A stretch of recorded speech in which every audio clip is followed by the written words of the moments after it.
Hola, espero que estén teniendo un excelente día. Mi equipo está conformado por Alan Adolfo Ulloa Soto, Emanuel Iñiguez Navarro y yo, su servidora Jocelyn Anet Reyes Martínez. A nosotros nos tocó el libro de sexto semestre de Filosofía para preparatoria. El tema que les vamos a presentar van a ser los tres filósofos, el cual era Sócrates, Platón y Aristóteles.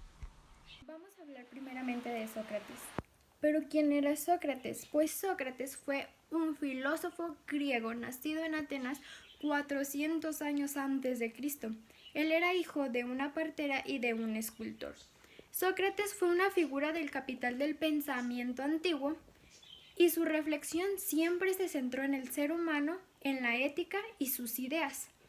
Pero sus dos pilares que se asientan a la historia de la filosofía occidental fue Platón, que era discípulo de Sócrates, y a su vez Aristóteles, que era discípulo de Platón.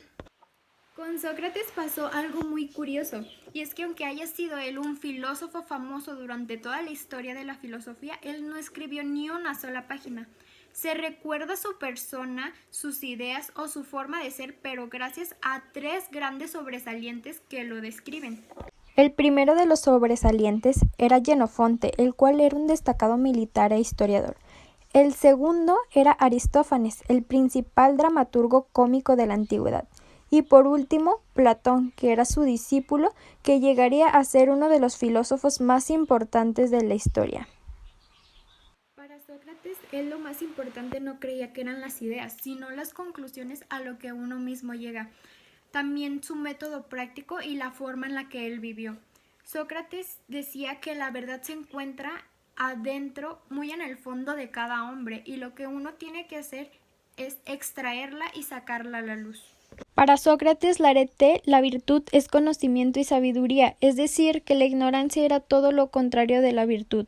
Él nos dice que nos volvemos sabios cuando aceptamos que no sabemos nada, ya que si aceptamos nuestra ignorancia va a ser el primer paso a la sabiduría. De ahí su famosa frase que es «solo sé que no sé nada». Él llamó a su método filosófico mayéutica, que es la misma palabra que los griegos usaban para designar al oficio de las parteras, ya que él decía que era más bien como una partera y no un maestro. Pero bueno, ¿en qué consiste el método mayéutico? Pues consiste en cuestionar o tratar de encontrar una contradicción para llegar a un conocimiento real, puesto utilizando matemáticas.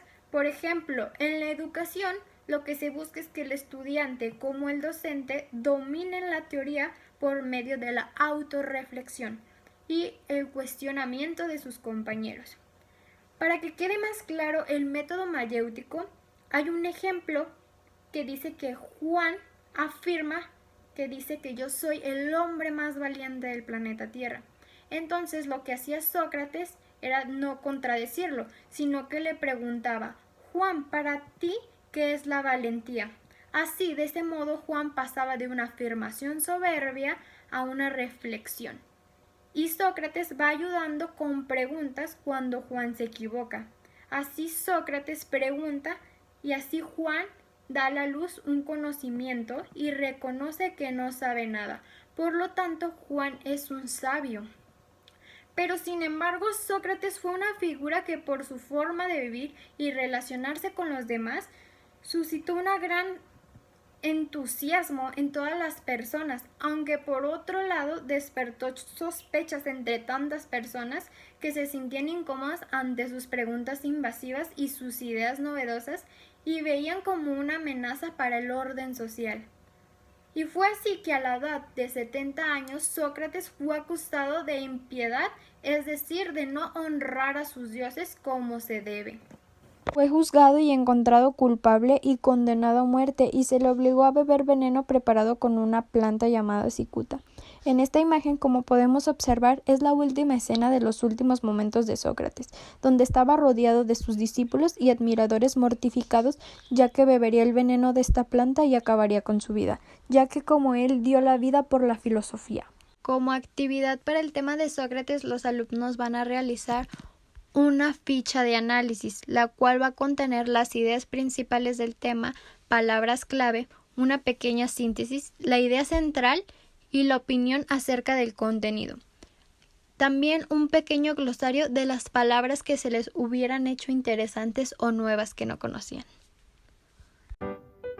Hola, yo les voy a hablar un poco acerca de Platón. Bien, para empezar, ¿quién fue Platón? Platón fue un filósofo griego muy importante que nació en Atenas en el año 427 a.C. Fue discípulo de Sócrates durante 20 años y se enfrentó a los sofistas. Los temas políticos llegaron a ocupar un lugar central en su pensamiento, llegando a concebir un modelo ideal de Estado. Viajó por Oriente y el sur de Italia, donde llegó a tener contacto con los discípulos de Pitágoras. Regresó a Atenas y fundó ahí, en el año 387 a.C., una escuela de filosofía, la cual contaba con una residencia de estudiantes, una biblioteca, aulas y seminarios especializados. Ahí surgieron ramas diferenciadas como la lógica, la ética y la física.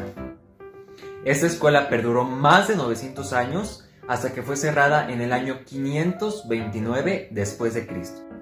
En ella se educaron personajes muy importantes, entre ellos su discípulo Aristóteles. Sus trabajos se han conservado casi completos y están escritos en forma de diálogo.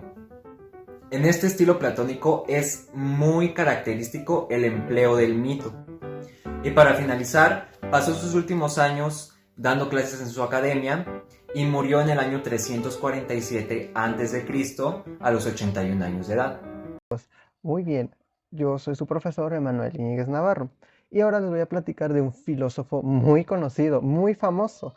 Es muy mencionado últimamente en la historia o hasta en lo de los libros de filosofía. De hecho, es mencionado en los libros de filosofía, en los libros de la SEP de bachillerato, de preparatoria. Este hombre ha creado muchísimos libros y sus ideas han ayudado mucho en el crecimiento de la historia.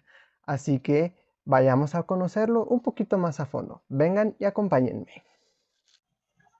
Muy bien, de este filósofo es el que quiero que conozcan, llamado Aristóteles. Aristóteles fue un filósofo griego que nació en Estagira, Macedonia, en el año 384 a.C. Fue discípulo de Platón durante 20 años en la Academia de Atenas y posteriormente fundó su propia escuela, el Liceo, en el año 335 a.C. Él igual fundó la lógica formal. Desarrolló su sistema de lógica formal que se utiliza aún hoy en día. Su lógica se basa en el principio de identidad, que afirma que una cosa es igual a sí misma. También desarrolló la teoría de la sustancia. Aristóteles definió la sustancia como la esencia de una cosa, lo que la hace lo que es. La sustancia se compone de materia y forma. Estableció la teoría de la casualidad. Aristóteles también identificó cuatro tipos de casualidad: la causa material, la causa formal, la causa eficiente y la causa final. Escribió sobre una amplia gama de temas, incluyendo la física, la metafísica, la ética, la política, la retórica, la poética y la biológica. La obra de Aristóteles es una fuente inagotable de conocimiento sobre una amplia gama de temas. Prácticamente filósofo era muy inteligente y como se puede ver, todavía se utiliza sus ideas hasta el momento. Y aquí les traigo algunas de las obras más importantes de Aristóteles. Prácticamente él nomás creó unos libros y pues sus ideas, o sea, ahí mismo viene su inteligencia. Por ejemplo, está el libro de Metafísica. Este libro expone sobre su teoría de la realidad. Casi prácticamente él hablaba sobre sus teorías, pues sí, prácticamente pues, sus ideas. Entra aquí también el libro, el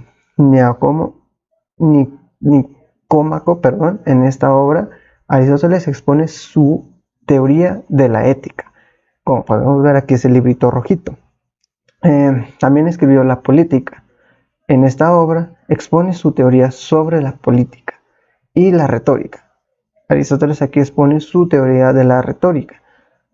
Aquí prácticamente Aristóteles solamente escribía sus libros, pues sí, como un hobbit, y externaba lo que él pensaba, sus ideas de lo que entendía por estos temas, y hasta el momento se siguen utilizando de una forma buena para la filosofía. La obra de Aristóteles ha tenido una influencia profunda en el pensamiento. Sus ideas han sido la base de la filosofía y la ciencia durante siglos. Así que hasta el momento se sigue hablando de él y se seguirá hablando mientras estemos usando sus ideas, sus aportes, su inteligencia de una manera positiva en la educación. A continuación les voy a encargar que hagan un mapa comparativo sobre este tema.